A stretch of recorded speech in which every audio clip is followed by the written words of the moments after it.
Hi, everyone. Woohoo. Okay, we are live.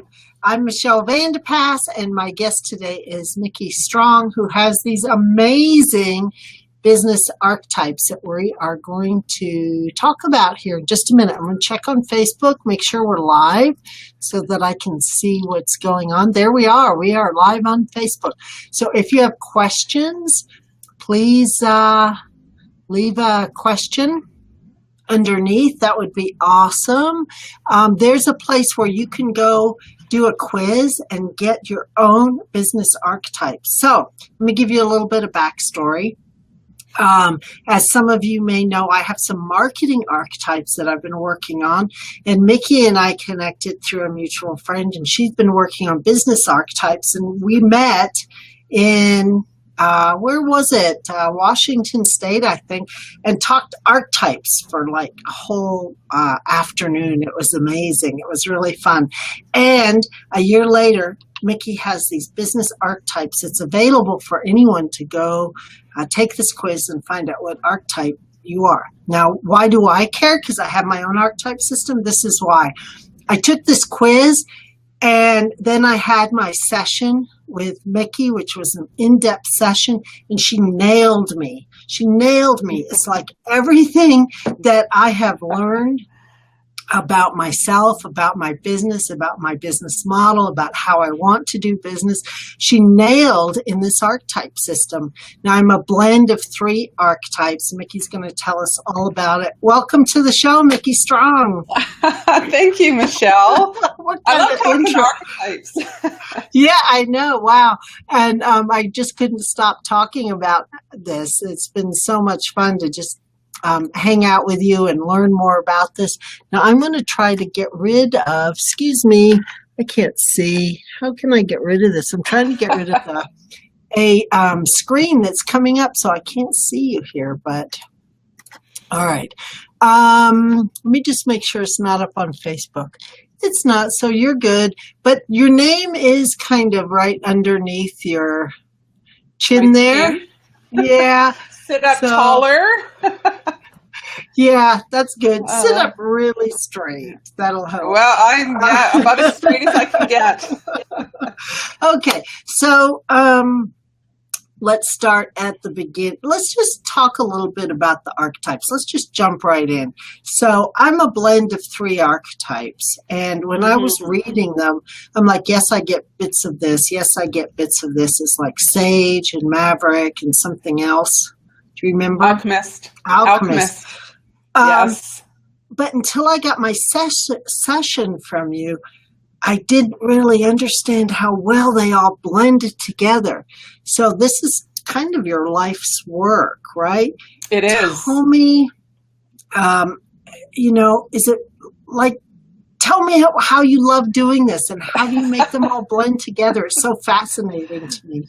Well, I'm fascinated by what makes each of us unique, and this is why I'm drawn to archetypes. I think I've taken just about every type of assessment out there, the Myers-Briggs, the Pearson indicator, the, the Fascinate score. They're like anything that helps us understand who we are better and what makes us unique. I find that endlessly fascinating, not just to know myself better, and know what I bring to the marketplace, but also other people, because everybody is so different. Even when there's commonality among people, among sages. I work with a lot of sages. I'm not a sage myself, but I have some qualities of the sage, and we're all bits and pieces of different archetypes and how they blend together, but I don't want to get too ahead of myself.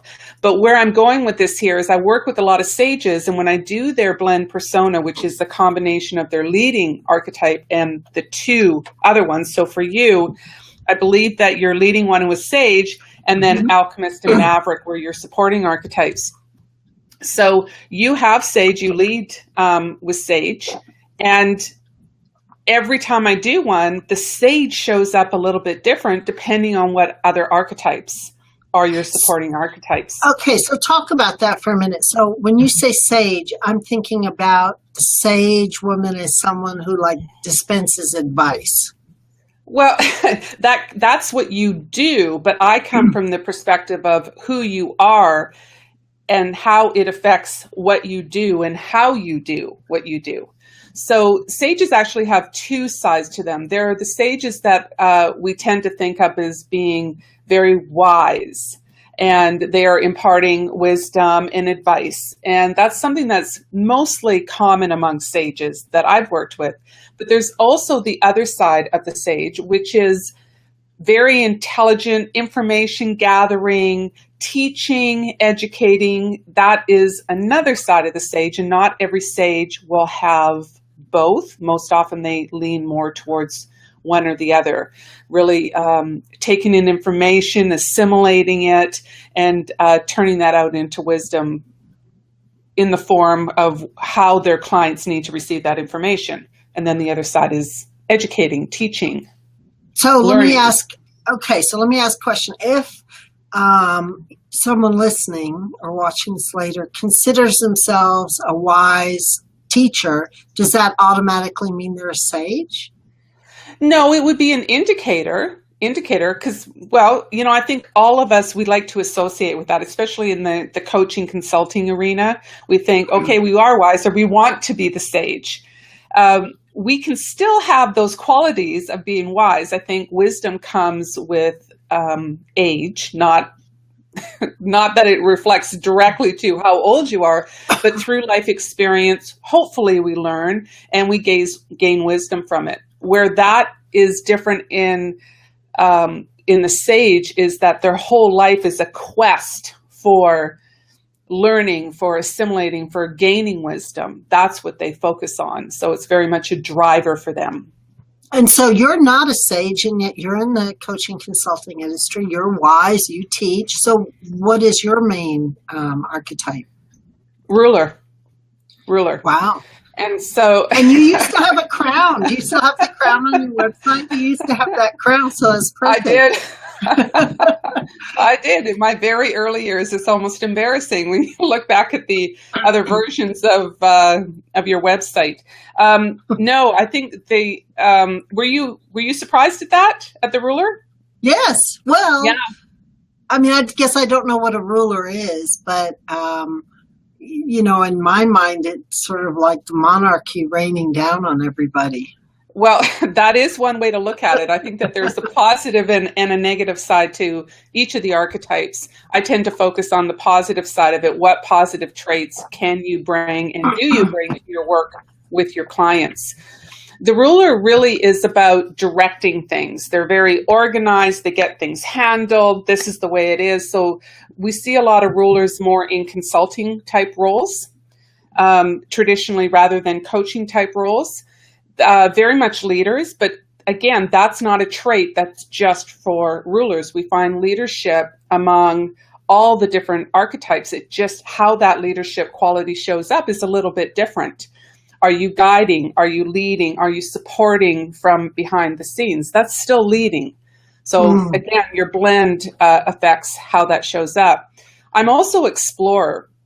So how that interacts with ruler is I'm very much on a quest for the inner and the outer journey. So anything that's internal, gaining wisdom, learning things about ourselves, that's a trait that is shared with sages, but explorers do it in a different way. They are driven by the need for freedom. So again, that affects. So if you know that about yourself, so there's something important here, right? If you know that about yourself, so you and I are similar in a lot of ways, but you're driven by freedom, whereas maybe I'm not. Freedom sounds great to me, but maybe I'm not driven by it. You are. How does that make us different in how we run our business? Well, I will not structure my business in such a way that I'm tied down to showing up for a weekly call every single week, 52 weeks of the year.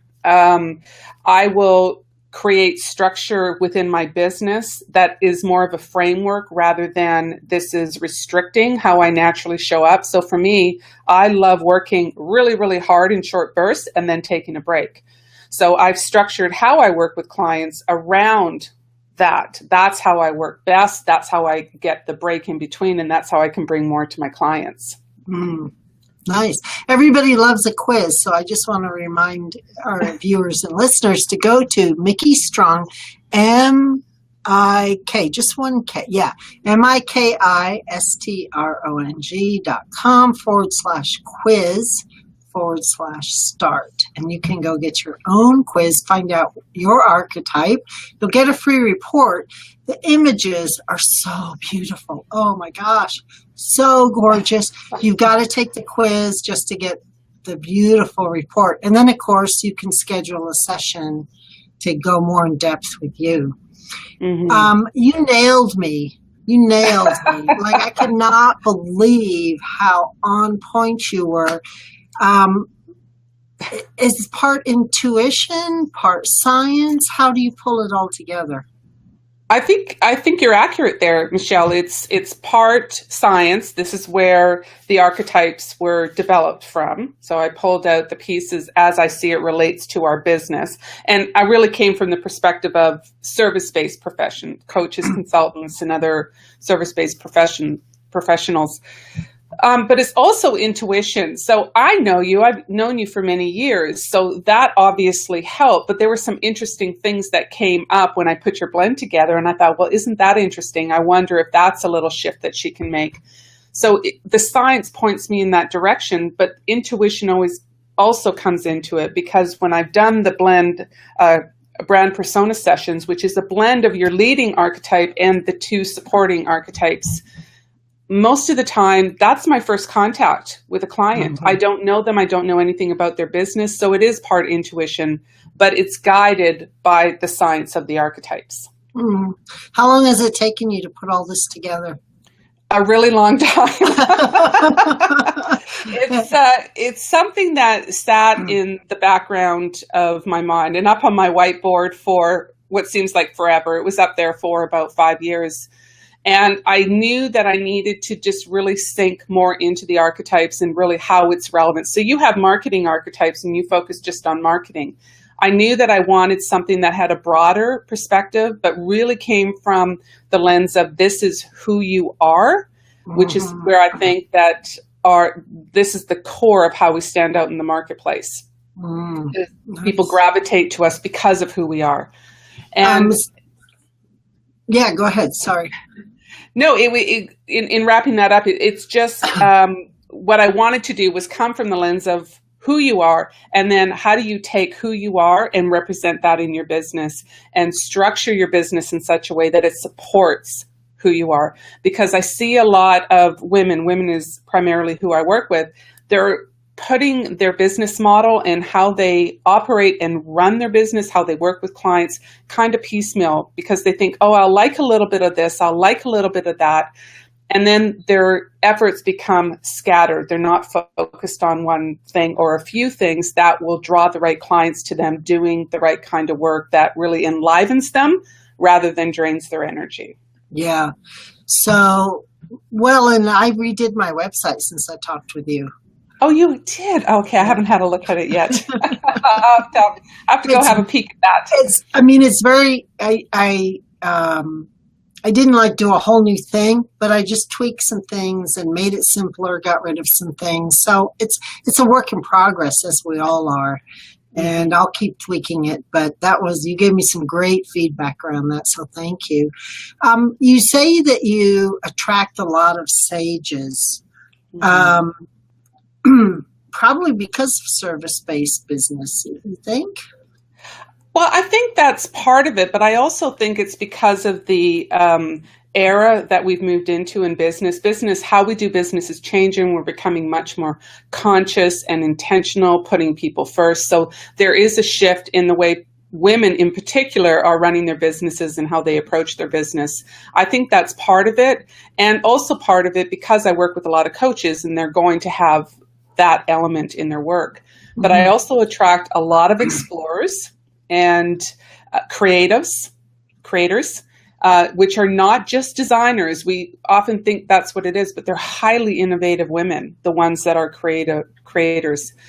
And the other one is the maverick.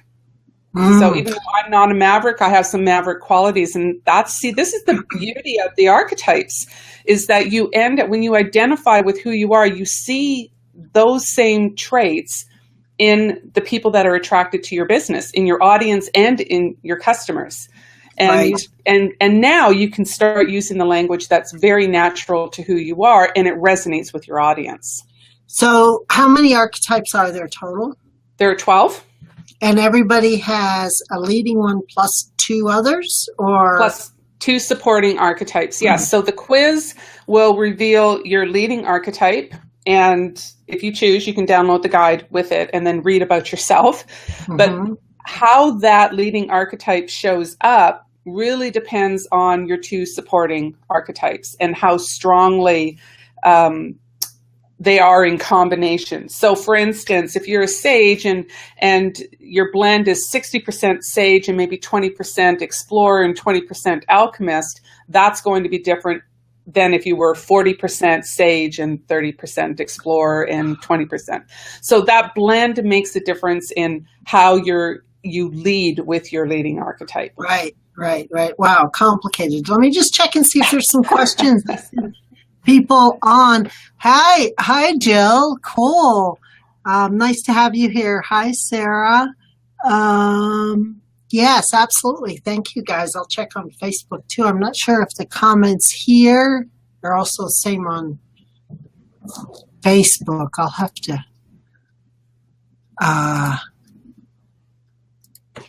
have to look and see. So, there's 12 archetypes: Explorer, Maverick, Sage. Can you list them all? Explorer. So Alchemist, Creator, Explorer, Innocent, Jester. Wow.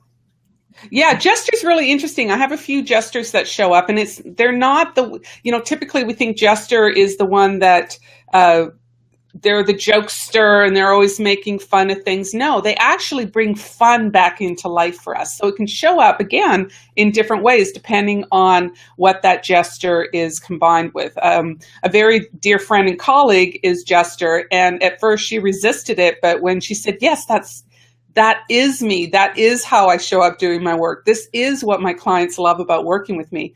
And in the guide, it'll give you a reference to that. This is why clients are drawn to you, and this is what they love about working with you. So it's pretty revealing.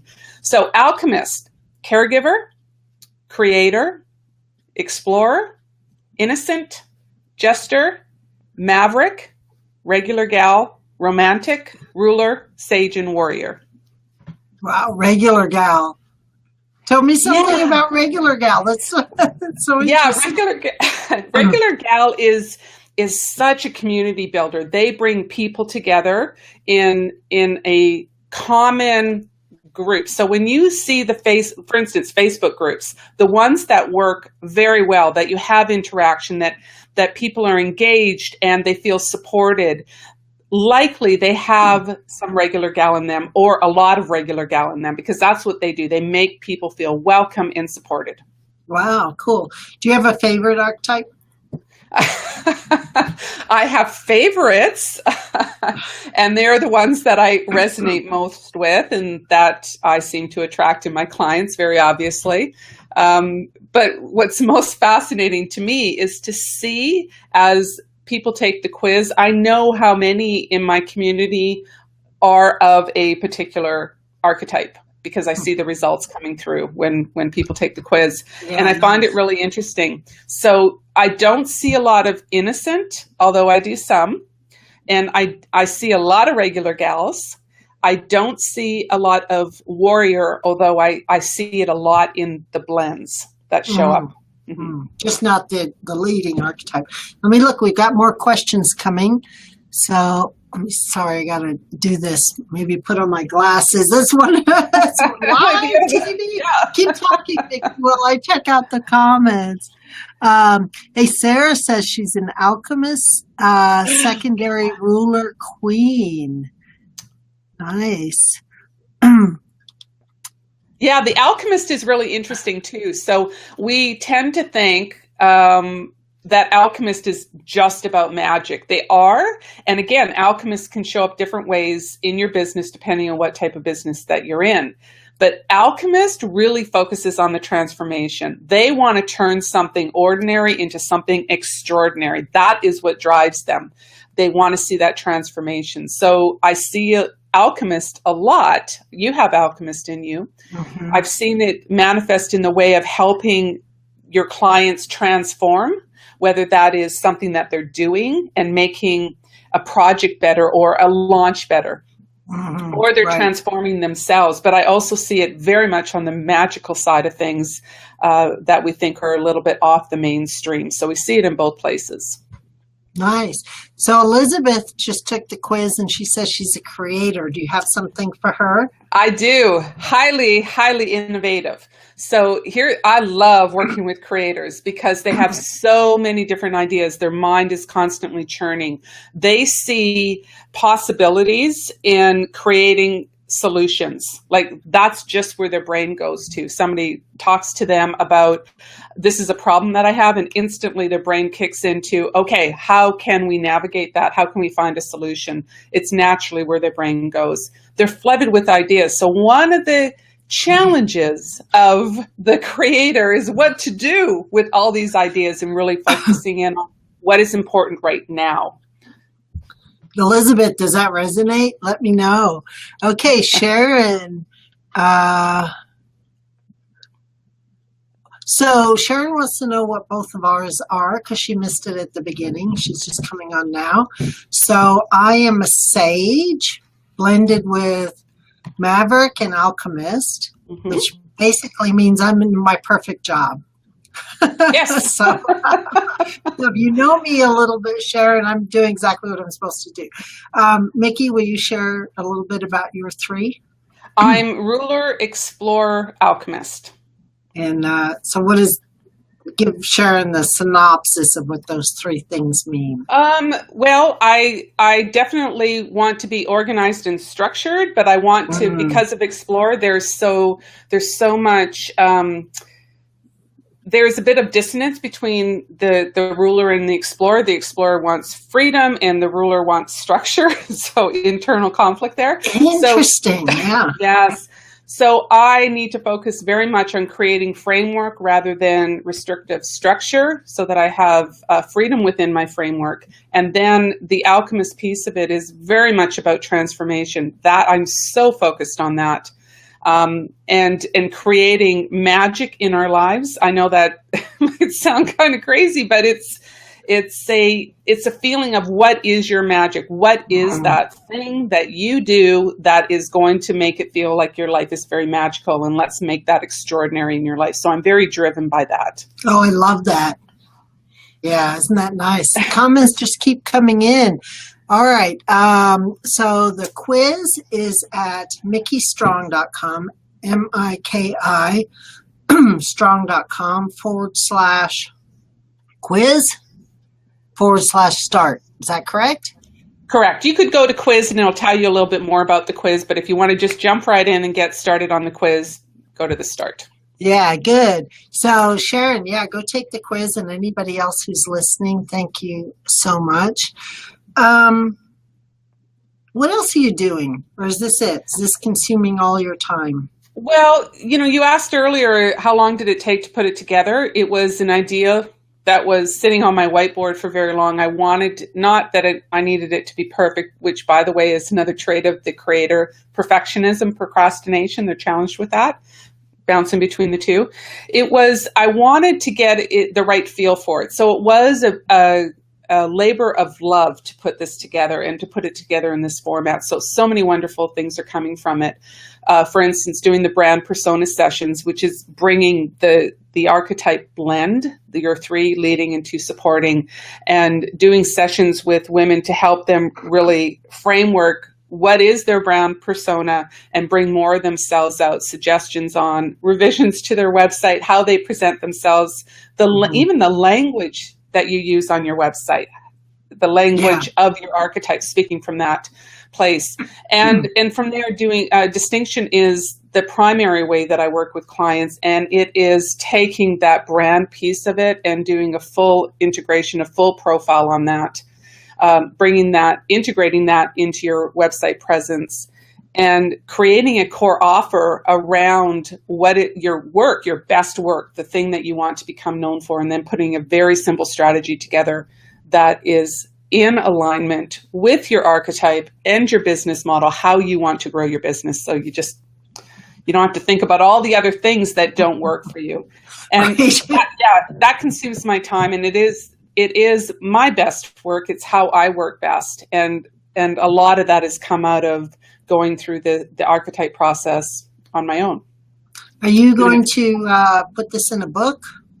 I don't know that a book is in the future. It may be. I'm going to, we'll see. We'll see how this evolves. Mm-hmm. Nice. So let me do one last call for questions right before we end here. So Sharon said it's only for women. Well, I think it's not only for women, but you tend to attract women as who you work with. But I'm sure anyone can take the quiz, right? Yeah, there isn't a button on there asking you to verify if you're a man or a woman. And I know that I've had people come through that don't have a business, that are just curious, and that's fine too. Like it's there for whoever wants to take it. But I wrote it from the lens of women because I think that I can help women best through the archetypal lens, helping them. And that's who you resonate with. Yeah, it is. And I also wrote it from the lens of women in service-based professions, particularly coaches and consultants. Yeah. But website, graphic designers, people who are teaching, speakers, all of this, they benefit from it. So service-based profession lens. Awesome. So I'm going to let you say where people can get the quiz one last time. It's at mikistrong.com/quiz/start. Awesome. Thank you so much for being on our Be Live TV today. How fun was this? It was loads of fun. Michelle, thank you so much. It's been my absolute pleasure. Yeah, thank you. All right, bye everyone. See you on Facebook. Leave comments there. The replay should go up any moment. And love you all. Bye everyone. Bye.